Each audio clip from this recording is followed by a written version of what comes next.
waxaan bartamaha uga jirnaa barnaamijkeenii dabaaldega ee aan caawa caleemasaarka ugu feesteynayno ama ugu xafladaynayno madaxweynaha cusub ee sida aad ku aragtaan South West of Somalia ama koonfur galbeed Soomaaliya Dr. Cabdikariin Maxamed Cali Yaanyurow xilka uu kula wareegay Dr. Cabdikariin Maxamed Cali Yaanyurow maadaama aan kamid ahaa dadkii wax ka qaban qaabiyay sida ugu qurxoon ee munaasabadan caawa Dr. Cabdikariin Maxamed Cali madaxweynihii hore dawladii koonfur galbeed ee Soomaaliya uu xilka ugu wareejiyay jeclaan lahaa bal inaan in yar ka iraahdo taariikh nololeedkiisa Cabdikariin Maxamed Cali Yaanyurow wuxuu ku dhashay magaalada Baydhabo gobolka Baay ee dalka Soomaaliya sanadkii 1963 wuxuuna waxbarashadiisii dhinaca diinta islaamka ka bilaabay dugsigii Macallin Ibraahim ee xaafadda Isha ee magaalada Baydhabo ee dalka Soomaaliya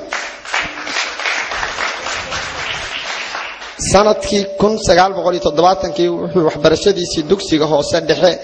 ka bilaabay dugsigii lagu magacaabi jiray Isha Baydhabo halka dugsigii sarena uu kaga baxay 12 Janaayo dugsigii sare ee la oran jiray kaas oo uu dhameystay sanadkii waxbarashada ee 1982 ilaa 83 wuxuuna sanadkii 1985 ilaa 87 wax ka baranayay macahadkii magaalada Muqdisho ku yaalay ee la oran jiray macahadkii Sidam dhinaca kale Cabdikariin Maxamed Cali Yaanyurow wuxuu waxbarasho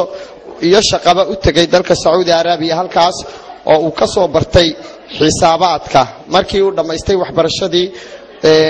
uu wax ka baranayay dalka boqortooyada Saudi Arabia shaqo ka bilaabay ama waxa ganacsiga ee magaaladaas ku yaala oo lagu magacaabo supermarketyo waaweyn oo lagu magacaabo Sarawad iyo Alhamra oo uu ka noqday chief cashier ugu dambaystiina loo magacaabay ku-xigeenka ama deputy manager ku-xigeenka xarumahaas Cabdikariin Maxamed Cali Yaanyurow wuxuu Soomaaliya dib ugu soo noqday horaantii sanadkii 1992 xilligaas oo ay dagaal ka socdeen guud ahaan dalka Soomaaliya wuxuuna ka mid noqday ganacsatada waaweyn ee magaalada Muqdisho howlgalladii qaramada midoobay ee Soomaaliya 1990 iyo labadii ilaa 95 socday wuxuu ka mid ahaa howlwadanadii ka howlgali jirtay muddadii u dhaxaysay 92 ilaa 95 Cabdikariin Maxamed Cali Yaanyurow wuxuu ka mid noqday xubnihii guddigii fulinta ee dhaqdhaqaaqii la oran jiray Rahanweyn Resistance Army ee gobolada koonfur galbeed ee Soomaaliya 1995 wuxuuna madax ka noqday guddigii arrimaha dibadda ee ururkaasi RRA sanadkii 99 ilaa 2001 cabdikariin maxamed cali yaanyuuro wuxuu noqday wakiilkii magaalada Addis Ababa ee dalka Itoobiya u fadhin jiray dhaqdhaqaaqaas Rahan Weyn Resistance Army ee ciidamada wax iska cabinta Rahan Weyn. ugu dambeyntii cabdikariin maxamed cali yaanyuuro wuxuu u soo guuray ama u soo wareegay magaalada London ee dalka boqortooyada Ingiriiska ee caawa munaasabadiisu ay ka dhacayso wuxuuna waxbarasho ka bilaabay hoose macadka ama kulliyadda Brixton College ee magaalada London wuxuuna sanadkii 2004 halkaas ka bartay xisaabaadka iyo payroll administrationka kadibna wuxuu waxbarasho ka bilaabay jaamacadda Southbank University ee magaalada London isaga oo dhameystay sanadkii tagay ee 2010 madaxweynaha labsadiisa inuu kelmadii halkan ku haboonaa iyo gabagab haye waliba maqla tirin maxamed cali الرحيم الحمد لله وبه نستعين على أمور الدنيا والدين وصلى الله على سيدنا ومولانا محمد قاتم الأنبياء والمرسلين سيدي يا رسول الله إنك قد بلغت الرسالة وأدلت الأمانة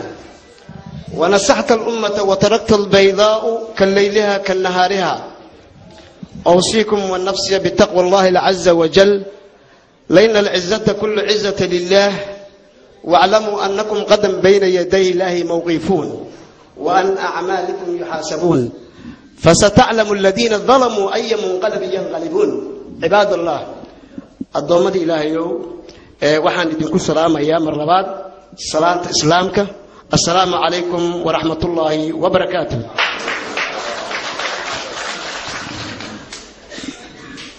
waxaa sharafi ah in aad maanta igala soo qayb gashaan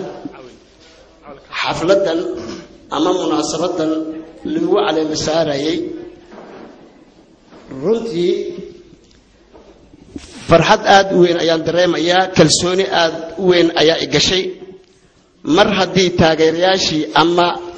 bulshada qeybaheeda kala gedisan ee Soomaalida oo dhan ay ka soo qayb galeen waan dareemayaa in uu waqtiga uu cariiri u yahay dad badan meel qaarkood ay ka yimaadeen fog balse wixii aan ku hadli lahaa oo dhan waa lagu hadlay hadal badan ahaan ma buuxsho hadalkiisi yar iyo kiisi badanna meel un buu isugu tagaa waxaan marka ugu horeysa u hambaleynayaa dhammaan ka soo qaybgalay maanta xafladan yimid waan u hambaleynayaa waxaan halkan ka xusayaa oo aan u hambaleynayaa dhammaan dawlad goboleedyadii ka soo qayb galay xafladan anigoo mid aan u sheegaynin waan u mahad celinayaa sida sharafta leh ama sida fiican ay nooga ajiibeen invitationkeena si ay noogala soo qayb galaan xafladan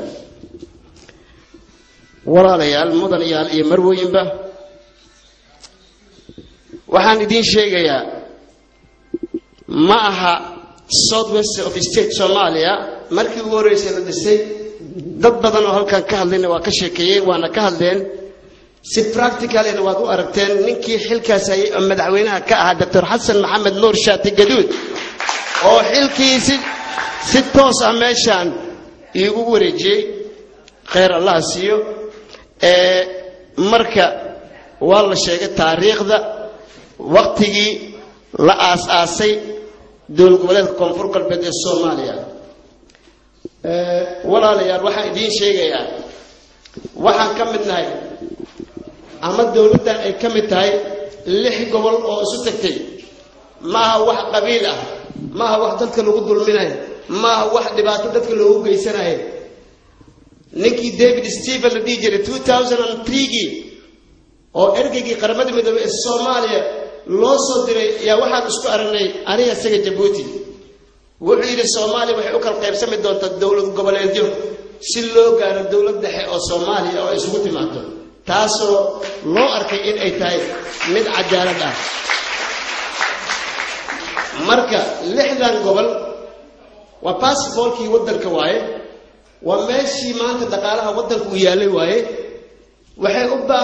baahanaa inaan raadino walaalaheena Soomaaliyeed ee kale ama dawlad goboleedyada kale ee Soomaaliyeed ee nala mid ah inaan raadino isu keenno soo celino midnimadii iyo qarankii ummadda Soomaaliyeed iyo sharaftii ummadda Soomaaliyeed waxaan idinka Ilaahay hortiisa idinkaga ballan qaadayaa inta karaankayga inaan soo celiyo sharaftii Soomaaliya ay lahayd gaar ahaan sharaftii digli mirifle ay ku lahayd ummadda Soomaaliyeed gudaheeda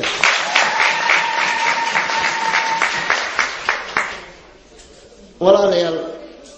waxaan taageersanahay dawladda federaalka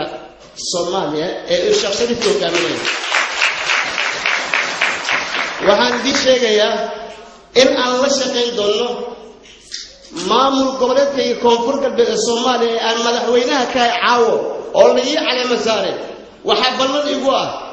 dawlad kastoo Soomaaliya la dhisay inaan la shaqeyno horeyna nabad ayaa loogu bartay hadaan oo digli mirifle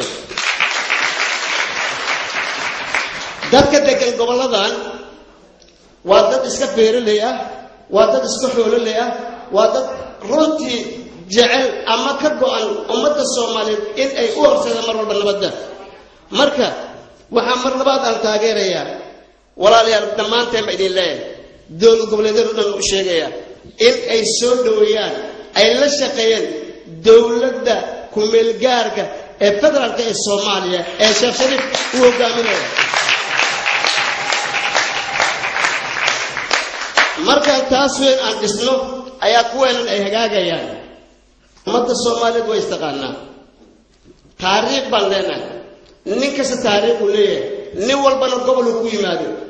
nin lagu xumeynay gobolkiisana ma jirto nin walba oo lixdan gobol ka tirsan iyo ummadda Soomaaliyeed gobol kasto ay degan tahay waa soo dhaweynaynaa gacan saaran la leenahay waana madaxa turkiisa laga saaray waana la shaqeynaynaa mar labaad waxaan idin leeyahay waa mahadsantihiin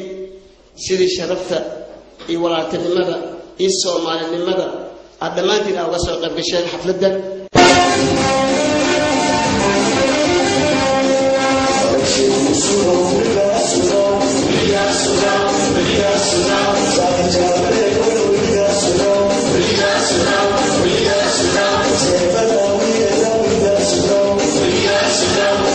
Thank you.